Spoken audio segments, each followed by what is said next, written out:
ولا إلا بالله العلي العظيم رب اشرح لي صدري ويسر لي أمري واحلل عقدة من لساني يفقهوا قولي أعوذ بالله من الشيطان الرجيم بسم الله الرحمن الرحيم الحمد لله رب العالمين الصلاة والسلام والتحية والإكرام على أشرف الأنبياء والمرسلين سيدنا ونبينا وشفيع ذنوبنا وطبيب قلوبنا وحبيب نفوسنا أبي القاسم محمد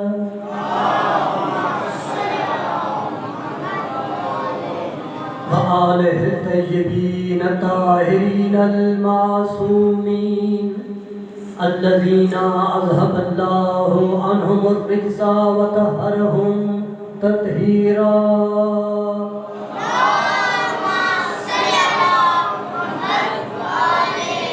ورحمة الله على أصحابهم وشيعتهم ومواليهم أجمعين ولعنة الله على أعدائهم ومقصر فضائلهم ومنكر ولايتهم ومناقبهم أجمعين أما بعد فقد قال رسول الله صلى الله عليه وآله وسلم من مات ولم يعرف امام زمانه مات میتة جاہلیہ.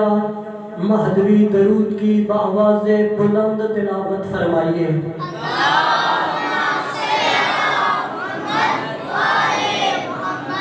تمام تعریفیں اس پروردگار کے لیے جو سیاہ رات میں سیاہ چٹان پر سیاہ چیونٹی کی قدموں کی آہٹ کو بھی سنتا ہے اور ہواؤں میں اڑنے والے مختلف پرندوں کے پروں کی پھڑ پھڑاہٹ کو بھی سنتا ہے.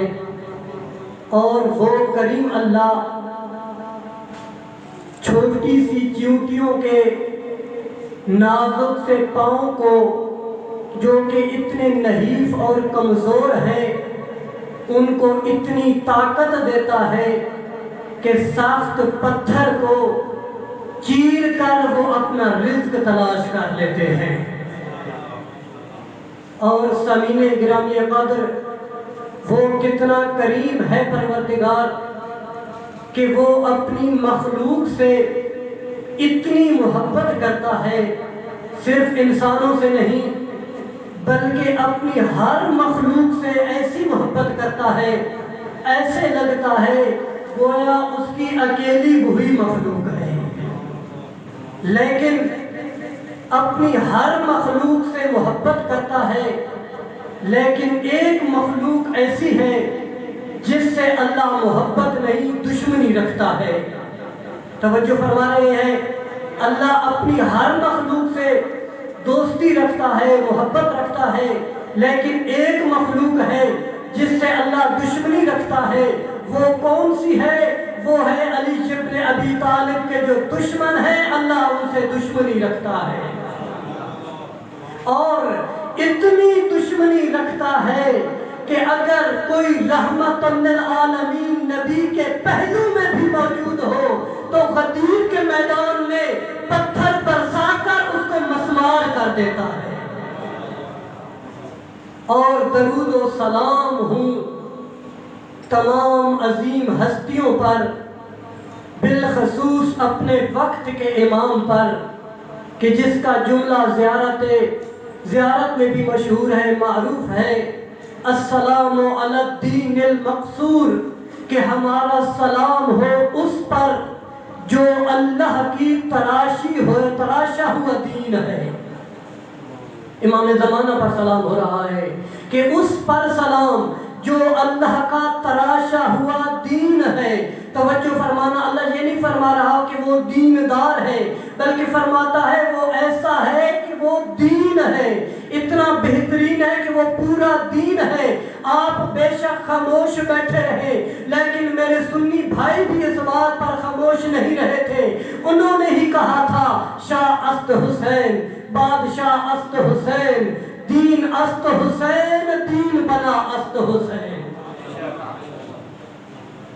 تو سامعین گرامی قدر، یہ کوئی خطابت نہیں، یہ کوئی شاعری نہیں، یہ کوئی صرف زبان سے نکلنے والے اچھے الفاظ نہیں، بلکہ بے شک یہ اچھے الفاظ ہیں، بے شک یہ خطابت بھی ہے، لیکن یہ صرف خطابت نہیں بلکہ حقیقت کے ساتھ خطابت ہے۔ توجہ فرما رہے ہیں، کیوں کہ سید الانبیاء تھے کہ جنہوں نے اپنا امامہ پہنایا، اپنی عبا پہنائی، اپنی قبا پہنائی، اپنے نالین مبارک پہنائے، اپنی شمشیر پکڑوائی، اپنے گھوڑے پر سوار کرا کے فرمایا لقد برز الایمان کلہ الی الکفر کلہ، آج کل کا کل ایمان کل کے کل کفر کے مقابلے میں جا رہا ہے۔ تو سامعین گرامی قدر، سلام اس پر جو اللہ کا تراشا ہوا دین ہے۔ امام زمانہ کی معرفت ہے ہمارا موضوع۔ آج وقت کے امام کے دور ہوتے جا رہے ہیں، ہماری معرفت پہچان اپنے وقت کے امام سے دور ہوتی جا رہی ہے۔ کیوں کہ ہم اپنے وقت کے امام کو یاد نہیں کرتے، اپنے وقت کے امام کی معرفت حاصل کرنے کی کوشش نہیں کرتے۔ سامعین کرام قدر، ایک اور جملہ کہنے جا رہا ہوں۔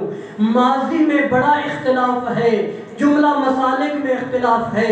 ہم علی کو بلا فصل خلیفہ مانتے ہیں، ہمارے مسلمان بھائی چوتھے نمبر پر مانتے ہیں۔ یہ ہے ماضی۔ میں کہتا ہوں ماضی کو چھوڑ دو، اس میں تو تمہارا اختلاف ہے، لیکن کسی بھی مکتب میں کوئی ایسا نہیں کہ جو یہ نہ کہتا ہو کہ اس امت کا اس زمین پر جو آخری خلیفہ ہوگا وہ امام مہدی ہوگا۔ تو ماضی کو چھوڑ دو، اور مستقبل کے امام پہ اکٹھے ہو جائیں، اور امام زمانہ کے نام پر اکٹھے ہو جاؤ۔ تم بھی مانتے ہو آخری امام امام مہدی ہے، ہم بھی مانتے ہیں کہ آخری امام مہدی ہے۔ آؤ مل کر ایک عظیم لشکر بنائے اور امام زمانہ کے ظہور کے لیے راہ کو ہموار کر دیں۔ سامعین گرامی قدر، معرفت حاصل کیجئے امام زمان کی۔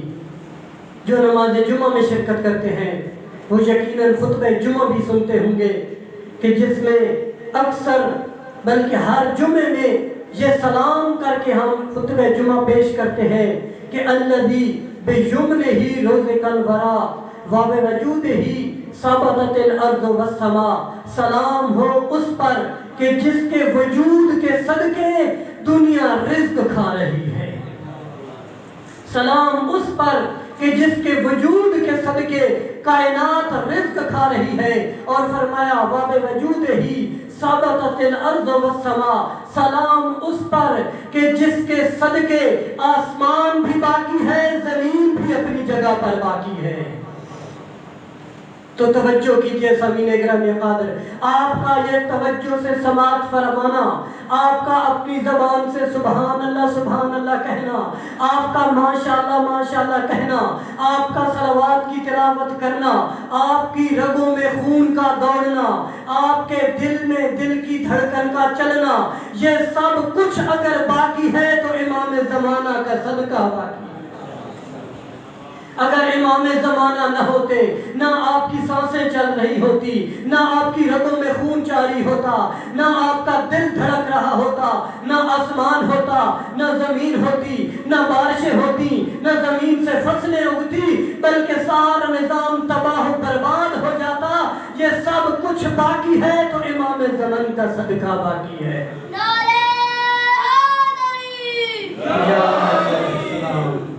تو جس کے صدقے میں یہ نظام باقی ہے اسے یوسف زہرا کہتے ہیں۔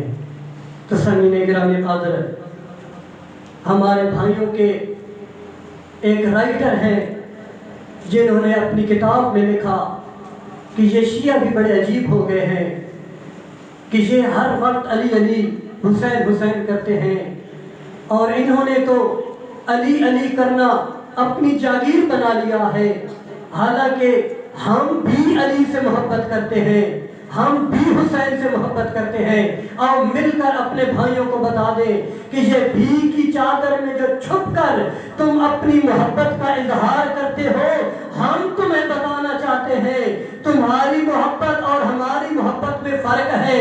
تم بھی محبت کرتے ہو، ہم صرف انہی سے محبت کرتے ہیں۔ یا علیہ السلام، ہم بس انہی سے محبت کرتے ہیں، ہمیں اور کوئی ملا ہی نہیں ہے ان کے سوا کہ جو محبت کے قابل ہو۔ اگر کوئی ہستی نظر آئی تو یا محمد نظر آیا یا محمد کی اولاد نظر آئی، صرف 14 ہی نظر آئے کہ جن سے محبت کی جاتی ہے، تو ہم بس انہی سے محبت کرتے ہیں۔ صلوات پڑھیں محمد و آل محمد۔ تو اپنے وقت کے ساتھ، اپنے وقت کے امام کے ساتھ جڑنے کی کوشش کریں۔ اپنی آنکھوں کو کھولیے سامعین گرامی قدر، بیدار ہوئیے، اپنے وقت کے امام کا دامن تھام لیجئے۔ آج آپ کا امام تنہا ہے، اکیلا ہے۔ کوئی تو ایسا گھر ہو کہ امام زمانہ چکڑالہ میں آئے تو کہے میں فلانے گھر میں جاؤں گا، میرا شیعہ اس گھر میں رہتا ہے۔ سامعین گرامی قدر، آپ کو ایک مثال کے ذریعے اپنے امام کی معرفت کے قریب لے کے جانے کی کوشش کرتا ہوں۔ ہم اپنے وقت کے امام کو یاد تو کرتے ہیں، کبھی کبھی دعائیں تو مانگتے ہیں، لیکن اپنے امام کو اپنے قریب محسوس نہیں کرتے۔ ہم نے یہ کبھی نہیں سوچا کہ امام بھی ہماری اس محفل میں ہوں گے، امام بھی ہمارے گھر میں ہوں گے۔ ہم نماز جماعت پڑھ رہے ہیں، اتنا خوبصورت جو اجتماع ہو رہا ہے، اتنا روحانی عالم علامہ مقدسی صاحب جیسی شخصیت نماز جمعہ پڑھا رہی ہے، تو ہو سکتا ہے آج امام زمانہ بھی اس نماز جمعہ میں شریک ہوں، لیکن ہماری سوچ ہی نہیں جاتی، ہم اپنے امام کو اپنے قریب سمجھتے ہی نہیں ہیں۔ تو سامعین گرامی قدر، ایک انسان کہ جو آنکھوں سے اندھا ہو، جس کی نظر نہ ہو، جس کو نظر نہ آ رہا ہو، یا جو انسان سو رہا ہو، ایک جیسے ہی ہیں۔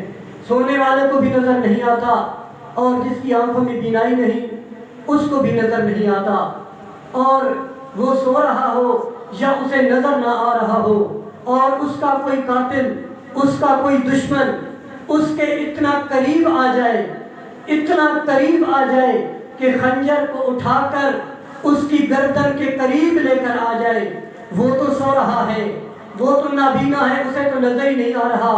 اب وہ محسوس کر رہا ہے کہ مجھے کسی قسم کا کوئی خطرہ نہیں ہے، کیوں؟ دیکھ ہی نہیں رہا، اسے محسوس ہی نہیں ہو رہا، حالانکہ وہ اس وقت بہت بڑے خطرے میں ہے۔ کیوں؟ اس کا قاتل تلوار لے کر اس کی گردن کے قریب موجود ہے، تو خطرے میں ہے، لیکن اسے نظر نہیں آ رہا، اپنی آنکھوں سے دور کر رکھا ہے، کہیں ایسا نہ ہو ہم بھی ایسی نیند سو رہے ہوں، ہماری آنکھیں بھی ایسی بند ہوں، امام زمانہ ہمارے پاس بیٹھے ہوں، امام زمانہ ہماری مجلس میں آئے ہوں، امام زمانہ ہمارے جمعہ میں آئے ہوں، اور ہم دیکھ ہی نہ سکے ہوں کہ امام زمانہ ہمارے درمیان موجود ہے۔ یا علیہ السلام، صلوات پڑھیے محمد و آل محمد۔ تو سامعین گرامی قدر، اپنی آنکھوں کو بیدار کیجئے تاکہ امام وقت کی زیارت کر سکیں۔ قبلہ و کعبہ تشریف لے آئے ہیں، صلوات پڑھیے محمد و آل محمد۔ اس لیے تو میرے مولا علی علیہ السلام نے فرمایا تھا، لوگ دنیا میں گہری نیند سو رہے ہیں، جب موت کا جھٹکا لگے گا نا، تب انہیں پتہ چلے گا کہ اب ہم جاگے ہیں۔ اس سے پہلے کہ موت کا جھٹکا آ کر جگائے، آج جاگیے، آج بیدار ہوجئے۔ اور میرے مولا کا ایک لقب ہے الحجہ۔ شب قدر میں آپ نے اعمال کیے ہوں گے، وہ جو 10 مرتبہ الحجت ابن الحسن، الحجت ابن الحسن پکار پکار کر واسطے دیتے ہیں۔ امام جعفر صادق علیہ السلام سے پوچھا گیا، صلوات پڑھے محمد و آل محمد، کہ مولا حجت کا مطلب کیا ہے؟ حجت کا معنی کیا ہے؟ تو امام جعفر صادق علیہ السلام فرماتے ہیں عبد اور معبود کے درمیان کامل رابطے کو حجت کہتے ہیں۔ عبد اور معبود کے درمیان جو مکمل رابطہ ہوتا ہے اسے حجت کہتے ہیں۔ اور امام یہ سمجھانا چاہتے ہیں جو کچھ بھی اللہ تمہیں عطا کرنا چاہتا ہے وہ سب سے پہلے امام زمن کے پاس آتا ہے، اس کے بعد تمہارے پاس آتا ہے۔ اور پھر فرمایا تم جو کچھ مانگنا چاہتے ہو پہلے امام زمن کے پاس جاتا ہے، پھر اللہ کے پاس وہ جاتا ہے۔ امام زمانہ اس کو اللہ کی بارگاہ میں بھیجتے ہیں۔ تو فرمایا کہ اپنی دعا میں جو کچھ مانگنا ہو پہلے بھی صلوات پڑھے، آخر بھی صلوات پڑھے۔ وجہ اس کی وجہ یہ کہ تم صلوات پڑھو گے، وقت کی حجت تم سے راضی ہو جائے گی، اور جب وہ راضی ہو جائے گی تو جو کچھ تم مانگ رہے ہوگے وہ اللہ کی بارگاہ میں بھیج دے گی۔ الحجت، اپنے وقت کے امام کو پہچانیے، اور کائنات کی مخلوق اپنے رب سے جو کہتی ہے وہ پہلے حجت کی بارگاہ میں پہنچتا ہے۔ یہ سب کچھ آپ سن چکے ہیں پہلے جملوں میں کہ یہ بارشیں، یہ روزی، یہ سانسیں، یہ آسمان، یہ زمین، یہ سورج، یہ چاند، ستارے، یہ پرندے، یہ سب کچھ جو کچھ بھی چل رہا ہے امام زمانہ کے صدقے میں چل رہا ہے۔ سامعین گرامی قدر، بندے اور اللہ کے درمیان مکمل رابطہ جو ہے وہ امام زمانہ ہے۔ آپ سوال کر سکتے ہیں یہ کیسے ہو سکتا ہے؟ اتنی مخلوق ہے، ان سب کی چیزیں امام زمان کے پاس کیسے جاتی ہے؟ اس کا جواب میں امام علی علیہ السلام کے ذریعے دینا چاہتا ہوں۔ جب امام علیہ السلام سے پوچھا گیا مولا آپ ایک ہی لمحے میں ہر چیز کا جواب کیسے عنایت فرماتے ہیں؟ امام فرماتے مجھے بتاؤ تمہارے ہاتھ کی انگلیاں کتنی ہیں؟ جواب میں کہتا ہے مولا 5۔ امام نے فرمایا نہ ہاتھ کو دیکھا نہ ہاتھ کی انگلیوں کو گنا، میں نے پوچھا تو نے فوراً جواب دیا، تو کہتا ہے مولا میرا اپنا جو ہاتھ ہے، میری اپنی جو انگلیاں ہیں، روز ان کو دیکھتا ہوں، مجھے تو پتا ہے کہ کتنی انگلیاں ہیں۔ امام فرماتے ہیں جس طرح یہ ہاتھ تمہارے سامنے ہے اس طرح یہ کل کائنات میرے سامنے ہے۔ تو ہدایت بھی ملتی ہے تو امام کے صدقے، نجات بھی ملتی ہے تو امام کے صدقے، سانسیں بھی چل رہی ہیں تو امام کے صدقے، رزق بھی مل رہا ہے تو امام کے صدقے، امام کے وسیلے سے سب کچھ مل رہا ہے۔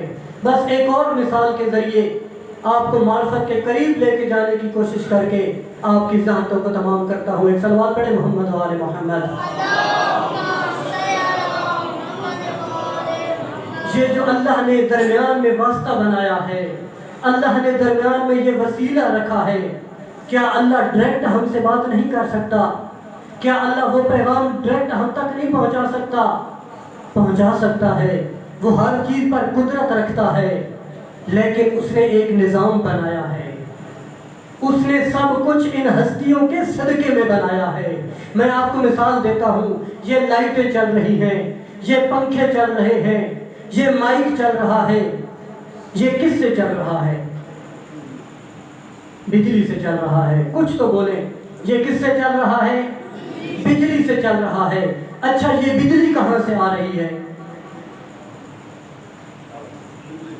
بجلی گھر سے آ رہی ہے، ماشاءاللہ۔ یہ بجلی آ رہی ہے بجلی گھر سے، تو کیا بجلی گھر سے ہم اس بلب کی ڈائریکٹ تار کو اگر بجلی کے گھر سے لگائیں گے تو یہ بلب روشن ہوگا؟ تجربہ کر لیتے ہیں، یہ پنکھے چلا لیتے ہیں، فریج چلا لیتے ہیں، نہیں، بلکہ اگر ڈائریکٹ بجلی گھر سے تار لگائیں گے سب کچھ جل جائے گا۔ تو سائنسدان بھی اس بات کو سمجھ گئے کہ وہ جو طاقت ہے نا بجلی گھر والی، وہ بہت بڑی طاقت ہے۔ اس بلب میں اتنی کیپیسٹی نہیں ہے، اس مائک میں اتنی کیپیسٹی نہیں ہے، اس مشین میں اتنی کیپیسٹی نہیں ہے کہ وہ آنے والی بجلی کو برداشت کر سکے۔ اس لیے انہوں نے درمیان میں ٹرانسفارمر کا اہتمام کیا ہے کہ ادھر سے بجلی آئے گی، ٹرانسفارمر اپنے قابو میں کرے گا، پھر جس چیز کو جتنی ضرورت ہوگی، بلب کو جتنی ضرورت ہوگی، موبائل کو جتنی ضرورت ہوگی، پنکھے کو جتنی ضرورت ہوگی، وہ ٹرانسفر اتنی اوقات کے مطابق اسے بجلی عطا کرتا رہے گا۔ اسی طرح سامعین گرامی قادر، ہم ہیں ناقص، ہم ہیں گناہگار، ہم اس ذات تک پہنچنے میں ناکام ہو جاتے ہیں۔ وہ ذات ہے کمال مطلق، اس نے یہ درمیان میں وسیلہ رکھا ہے کہ مجھ تک پہنچنا چاہتے ہو تو پہلے ان تک پہنچو، ان تک پہنچو گے، ان کا رابطہ ہے میرے ساتھ۔ جب تم امام زمان کے پاس پہنچ جاؤ گے تو سمجھو میرے پاس پہنچ جاؤ گے۔ جو انسان پھر امام کے پاس چیز بھیجے گا، امام اس کو دیکھے گا، کیا اس کے حق میں بہتر ہے یا نہیں، اس کے حق میں ضروری ہے یا نہیں، پھر اللہ سے سفارش کرے گا، میرے اللہ، میرے بندے نے، آپ کے بندے نے، میری امت نے، میری رعیت نے کتنے گڑ گڑا کر یہ دعا مانگی ہے، اس کو قبول فرما۔ بس سامعین گرامی قادر، اپنے وقت کے امام کو پہچانیے، اپنے وقت کے امام کی معرفت حاصل کیجیے۔ کل شہادت پڑھی تھی امام موسیٰ کاظم کی، پھر حکم ہوا کہ یہ شہادتیں ہم کربلا والوں کی تو اکثر سنتے رہتے ہیں، باقی معصومین کی شہادتیں کیوں نہیں پڑھتے؟ باقی معصومین بھی تو شہید ہوئے ہیں، بارہویں کے سوا سب شہید ہوئے نا، کوئی زہر سے شہید ہوا، کوئی تلوار سے شہید ہوا، تو باقی معصومین کی بھی شہادت کو پڑھا جائے۔ تو بزرگ علماء تشریف فرما ہے، وہ کربلا کے شہداء کی شہادتیں پڑھیں گے۔ میں کوشش کروں گا کہ جو باقی معصومین ہیں ان کے چند جملے کہوں گا۔ آج دل چاہتا ہے امام رضا کے بیٹے امام تقی کی شہادت کے چند جملے کہے جائیں۔ سامعین گرامی قدر، یہ وہ امام ہے کہ جو مدینے میں زندگی گزار رہے تھے۔ جب 4 سال کی زندگی ہوئی نا امام تقی کی، بابا کو خراسان جانا پڑا، مدینہ چھوڑ کر جانا پڑا۔ 4 سال کی عمر میں اپنے بیٹے کو مدینہ چھوڑ کر امام رضا خراسان کی طرف روانہ ہوئے۔ جب گھر میں زندگی گزار رہے تھے نا عزادارو، ایک دن امام رضا فرماتے ہیں، تقی بیٹا ذرا ادھر آؤ نا، میں آج آپ کو ایک گھر دکھاتا ہوں۔ امام تقی پاس آئے، اشارہ کیا کہ بیٹا تقی دیکھو یہ گھر، جانتے ہو کس کا گھر ہے؟ امام تقی پوچھتے ہیں، بابا بتائیے نا، آپ جو بتانا چاہ رہے ہیں۔ تو فرمایا، تقی بیٹا یہ آپ کی جدہ سیدہ کا گھر ہے، آپ کی جدہ فاطمہ کا گھر ہے، اور یہ وہ گھر ہے جہاں مسلمان آگ اور لکڑیاں لے کر آ گئے تھے۔ یہ وہ گھر ہے جہاں پر آپ کی ماں کو زخمی کر دیا گیا تھا۔ یہ وہ گھر ہے جہاں پر آپ کی ماں کی پسلیوں کو توڑ دیا گیا۔ اجرکم علی اللہ عزادارو، توس جانے سے پہلے ایک دن کیا دیکھا کہ امام محمد تقی اس گھر میں بیٹھ کر زور و شور سے گریہ بکا کر رہے ہیں۔ جب دیکھا نا امام رضا نے، پاس آئے، تقی بیٹا کیا ہوا ہے، کیوں زور زور سے گریہ کر رہے ہو؟ امام تقی فرماتے ہیں، میں روایت کا ذمہ دار ہوں، اپنے ہر جملے کا ذمہ دار ہوں۔ سامعین گرامی قدر، امام تقی فرماتے ہیں، بابا آپ نے تو کہا تھا نا یہ وہی گھر ہے، میری جدہ سیدہ کا گھر ہے۔ میں وہ وقت یاد کر رہا ہوں کہ کیسے وہ مسلمان تھے اور جو اس گھر میں آ کر میری دادی کو زخمی کر گئے تھے اور میری دادی کو پسلیوں کو توڑ گئے تھے۔ میں وہ وقت یاد کر کے رو رہا ہوں۔ اللہ اکبر۔ عزادارو، بس امام روانہ ہوئے خدا حافظ کر کے، امام تقی زندگی گزارنے لگے مدینہ۔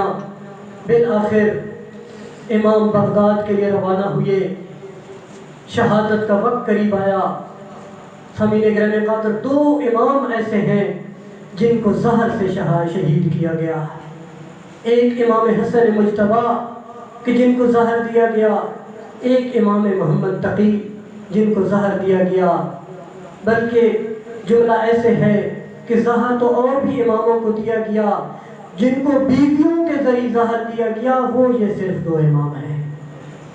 اپنے جملے کی وضاحت کر دوں کہ جن کو اپنی بیویوں نے زہر دیا ہے، کتنے مظلوم ہیں آپ کے اور میرے امام، اور جن کو اپنی بیویوں نے اپنے گھروں میں زہر دی، ایک امام حسن ہے اور ایک امام محمد تقی ہے۔ عزادارو، امام کی بیوی ام الفضل ملعونہ کہ جس نے ایک بہت قیمتی اور شدید ترین زہر دیا امام تقی علیہ السلام کو، امام کی شہادت کا وقت آیا، آپ جانتے ہیں، سنا ہوا ہوگا، جس بندے کو زہر مل جاتی ہے نا اسے پیاس بڑی لگتی ہے۔ اجرکم اللہ۔ عزادارو، امام تقی کو زہر ملی، اتنا اثر تھا اس زہر کا کہ امام کا جگر پھٹنے لگا، امام کے آنسو بلند ہونے لگے۔ اس ملعونہ نے کیا کیا کہ امام نے پانی مانگا، اس نے دروازہ بند کر دیا اور ساری کلیزوں کو باہر بٹھایا اور کہا کہ آج گانے بھی بجاؤ، آج تالیاں بھی بجاؤ، آج شور و غل کرو تاکہ تقی کی آواز باہر نہ آئے۔ اجرکم اللہ۔ عزادارو، نہ جانے آپ کیسے مسائل سنتے ہیں۔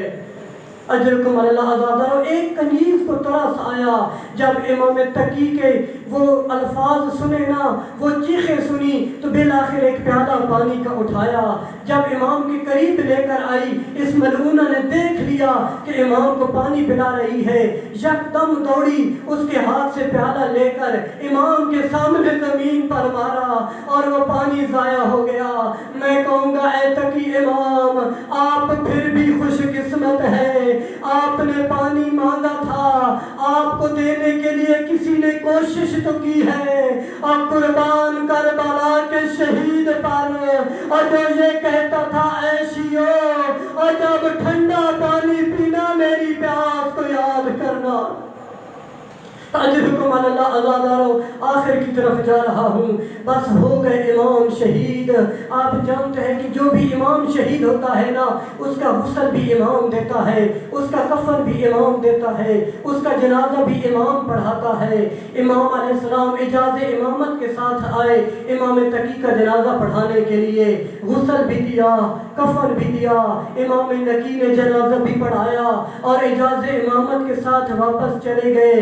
امام تقی کا جنازہ بھی ہو گیا۔ میں کہتا ہوں فرق بڑا ہے سامعین گرامی قدر، میں کہتا ہوں اے تقی امام، آپ خوش قسمت ہے، چاہے آپ کا ایک بیٹا تھا، آپ کا جنازہ تو پڑھانے آ گیا، کاش آپ ہوتے کربلا اور جہاں پر سجاد اکیلا رہ گیا تھا، اور سجاد کو نہ کسی نے غسل کروانے دیا، نہ کسی نے کفن پہنانے دیا، نہ جنازہ پڑھانے دیا۔ اجرکم اللہ۔ عزادارو، جب زہر ملی تھی نا امام تقی علیہ السلام کو، اتنا اثر تھا نا، پردیس میں تھے نا امام، آپ جانتے ہیں پردیس میں اگر کوئی مر جائے تو کتنا صدمہ ہوتا ہے۔ میں کہتا ہوں مولا حسن، آپ کو بھی زہر ملی، امام تقی کو بھی زہر ملی، لیکن فرق بڑا ہے۔ مولا جب آپ کو زہر ملی تھی، آپ کے بھائی حسین آپ کے پاس تھے، آپ کا عباس جیسا بھائی آپ کے قریب تھا، لیکن تقی کتنا غریب تھا جس کا کوئی بھائی بھی نہیں تھا، اور اکیلا پردیس میں زہر برداشت کرتا رہا۔ ایک اور بھی بڑا فرق ہے عزادارو، جب کوئی مر رہا ہوتا ہے نا تو بہنیں بڑے مان کے ساتھ اور اپنے بھائیوں کی لاش پر مہر پڑتی ہے۔ جب حسن کو زہر ملی تو جناب عالیہ اور جناب کلثوم جیسی بہنیں آپ کے پاس آپ کو حوصلے دے رہی تھی، لیکن کتنا غریب تھا تقی امام، اور جس کی کوئی بہن وہاں موجود نہیں تھی، عالم غربت میں تقی زہر کی برداشت کرتا رہا۔ اجرکم اللہ۔ عزادارو، ایک اور بھی فرق ہے، امام حسن کو جب زہر ملی، آپ کا بیٹا قاسم، آپ کا بیٹا عبداللہ، امام اپنے سینے پہ سلا کر ان کو پیار کرتے، ان کو شفقت سے ہاتھ پھیرتے، لیکن قربان تقی امام، آپ کا ایک معصوم تھا، لیکن وہ بھی مدینے میں، آپ پھر بھی عالم غربت میں شہید ہو گئے۔ قربان بڑے خوش قسمت ہیں۔ امام حسن کے پاس سارے خاندان والے موجود تھے، لیکن امام تقی کے پاس کوئی بھی نہیں تھا۔ آزادہ بس آخری جملہ آپ کی ضامتوں کو تو ختم کرنے لگا ہوں۔ ہو گئے امام تقی شہید، غسل بھی ملا، کفن بھی ملا، جنازہ بھی پڑھایا گیا، لیکن قربان کربلا کے غریب پر۔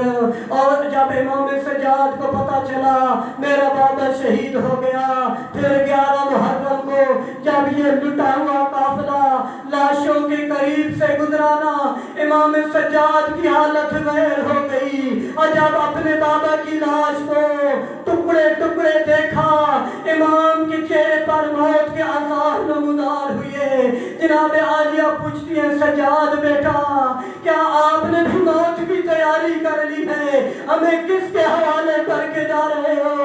عزاداروں سنو گے امام سجاد نے کیا جملہ فرمایا؟ فرماتے ہیں پھپھی اماں وہ جوان کیا کرے اور جس کا بابا مارا جائے، اور جس کا بابا مارا جائے نہ غسل دیا جائے نہ کفن دیا جائے۔ پھپھی اماں وہ دیکھ تو صحیح، عمر سعد نے جس لاشوں کو دفن کر رہا اور میرے بابا کی لاش میں گور کفن پڑی ہے۔ اِنَّا لِلَّهِ وَإِنَّا إِلَيْهِ رَاجِعُونَ وآخر دعوانا الحمد للہ رب العالمین۔ صلوات و محمد و آل محمد۔